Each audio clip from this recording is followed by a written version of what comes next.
Eh bien, je suis un médecin généraliste de 54 ans, installé depuis 25 ans à Paris. Je travaille seul, dans un cabinet isolé. Je fais de l'enseignement depuis longtemps, j'ai fait beaucoup de FMC. Je travaille aussi comme consultant aux éditions du Vidal depuis une vingtaine d'années, où j'avais fait la version grand public initialement du dictionnaire des médicaments. J'ai écrit un livre qui s'appelle La revanche du rameur. Enfin, j'ai tendance à me disperser un petit peu, mais c'est ce qui m'enrichit et ce qui me fait avancer dans la vie.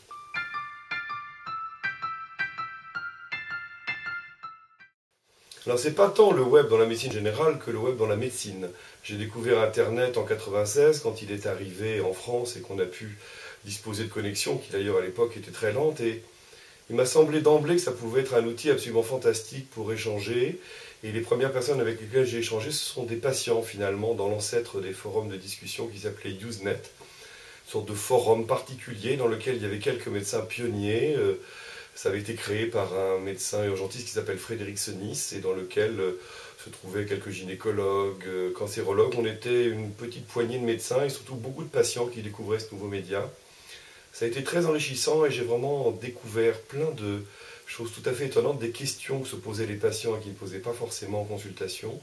Et puis j'ai découvert que par l'échange, par cette espèce de groupe de pairs, en tout cas pour ce qui était de mes confrères, on apprenait énormément de choses finalement, et puis sans avoir besoin de se réunir physiquement, tranquillement chez soi. Moi je suis un petit dormeur, 5 heures par nuit me suffisent, et le matin, eh bien écoutez, je discutais, pas en direct, hein, c'était à l'époque un peu décalé avec des questions-réponses, mais c'était vraiment quelque chose de très intéressant.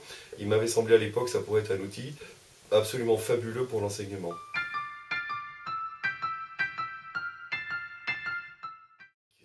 Écoutez, en fait, c'est apparu surtout quand j'ai créé mon site atoute.org, qui était un site de forum, un site d'échange. Je trouvais que le réseau Usenet dont je vous parlais tout à l'heure était un peu trop sauvage, n'était pas modéré, il y avait ce qu'on appelle des trolls, des agitateurs, enfin, on ne pouvait pas discuter sereinement, et donc j'ai créé cet espace de dialogue. Et en discutant avec les patients, j'ai appris de plus en plus de choses. C'est-à-dire que d'une part, moi en faisant des recherches pour répondre à leurs questions, je découvrais des choses que je ne connaissais pas du tout. Et eux, en m'apportant l'information, en se mettant d'égal à égal avec moi, parce que là on était sur un forum internet et non pas dans un cabinet avec une relation dominant-dominé, je dirais, mais en tout cas, on était dans une relation de quasi-égalité sur Internet. J'ai appris énormément de choses, et plus ça allait, plus je découvrais que, collectivement, il y a une intelligence, que les gens, en échangeant de l'information, créent des bases de connaissances, que ce n'est pas uniquement un empilement de données, un empilement de témoignages, qui se crée une véritable base de connaissances médicales, ou en tout cas sanitaires, avec les patients.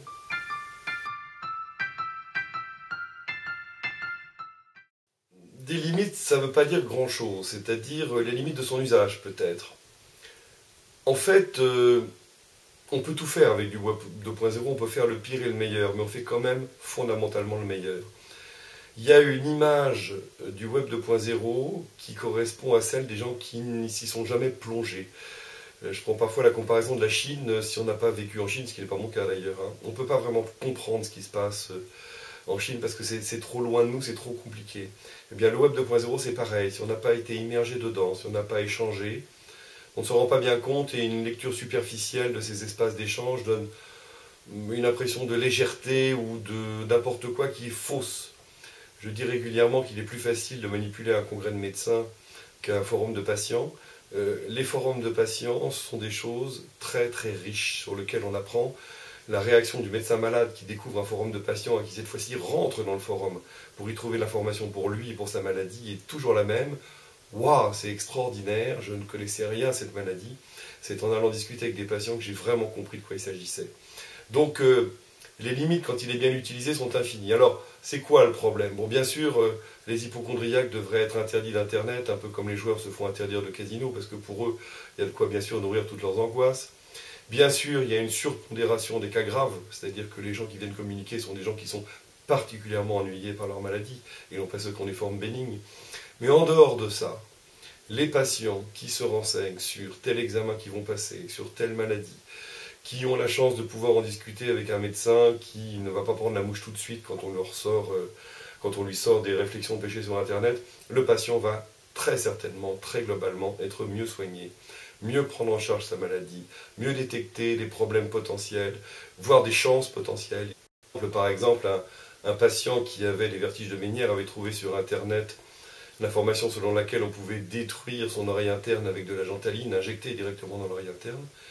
J'avais été voir avec lui, ça paraissait très intéressant, et on a trouvé un spécialiste français qui maîtrisait cette technique à qui je l'ai adressé, et il s'est donc fait neutraliser son oreille interne du côté qui le gênait vraiment beaucoup, et il s'en porte beaucoup mieux. C'est un exemple parmi d'autres, mais on devient mutuellement plus savant avec Internet. Et puis il y a le problème de cette médecine 2.0. Alors la médecine 2.0, c'est quoi? C'est l'alliance de la médecine et du web 2.0. C'est quelque chose qui effondre les barrières de l'expertise, du savoir, du pouvoir. Et c'est à tous les niveaux, c'est-à-dire que les patients entre eux peuvent élaborer une vraie connaissance globale et devenir, non pas savants, mais en tout cas connaître parfaitement leur maladie et être capable d'informer les autres patients et parfois d'apprendre beaucoup de choses aux médecins. Mais c'est vrai aussi pour la médecine générale, c'est-à-dire que nous, en tant que médecins généralistes, avant, qu'est-ce qu'on faisait? On découpait les articles, on avait des dossiers dans nos bibliothèques, on espérait que le jour où on aurait besoin de se souvenir de quel marqueur il fallait faire le dosage dans telle maladie, ou quel était le traitement spécifique de telle maladie, on retrouvait l'article, ou alors il fallait aller voir l'encyclopédie médico-chirurgicale. Maintenant, un petit coup de Google par-ci en cabinet et on devient extrêmement savant. Alors on n'a pas l'expérience de nos confrères spécialistes, de même que nos patients n'ont pas la vision globale des maladies, mais dans un domaine précis, on peut tout à fait arriver à avoir une connaissance absolument pertinente face à un problème. On n'est plus décontenancé face aux patients qui nous énoncent un nom de maladie rare dont on n'a quasiment jamais entendu parler. Le champ de notre savoir s'étend.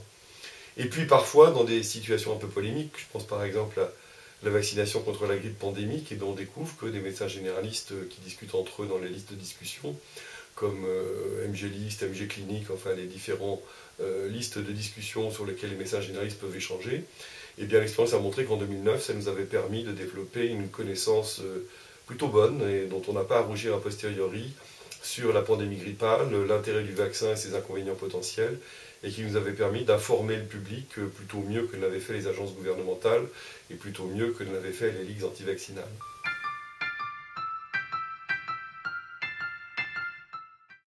Je serais tenté de dire aucune. La seule compétence qu'il faut, c'est savoir écouter et savoir écrire. Je reconnais que savoir se servir d'un clavier et taper sans trop d'efforts, c'est quand même plus agréable pour échanger, ça c'est sûr. Mais en dehors de cet aspect-là, il faut juste aimer communiquer, il faut savoir descendre de son piédestal vis-à-vis des patients, il faut savoir échanger avec ses confrères et éventuellement créer des groupes de réflexion face au contraire à des échelons supérieurs de la connaissance, à des experts, à des agences, si on pense que le message qu'ils nous délivrent n'est pas forcément licite. Il y a vraiment besoin de très peu de moyens et de compétences pour accéder à cette nouvelle forme de circulation de l'information.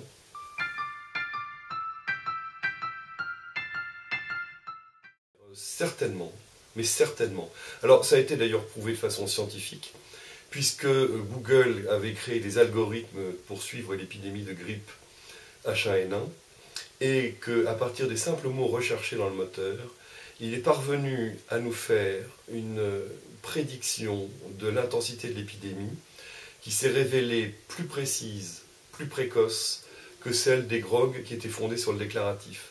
C'est-à-dire qu'en analysant juste des signaux à partir du comportement des internautes, Google a permis de détecter de façon très précise l'évolution de la pandémie grippale et d'ailleurs des épidémies de grippe en général.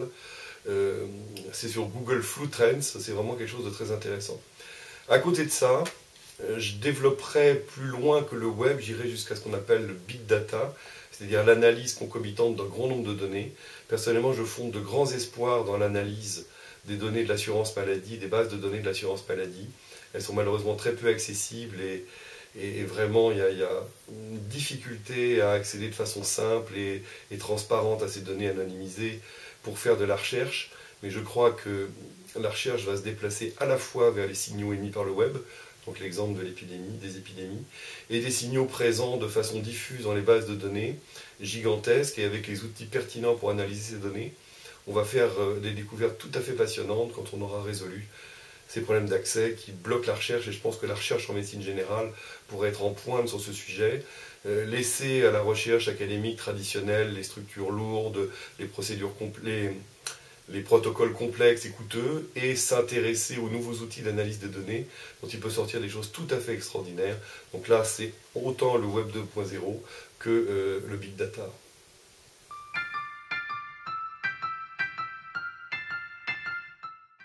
Dans l'ensemble, tous ces outils enrichissent considérablement notre métier.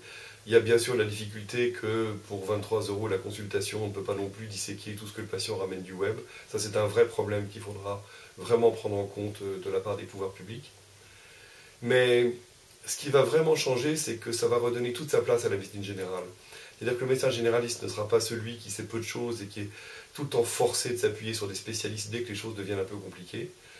C'est quelqu'un qui va pouvoir, grâce à la gestion d'une très grande base de connaissances accessible en temps réel, étendre en permanence son expertise, bien sûr continuer à collaborer avec des spécialistes, mais pouvoir vraiment développer sa propre connaissance, exactement comme le font le patient, exactement comme le fait tout le monde sur le web.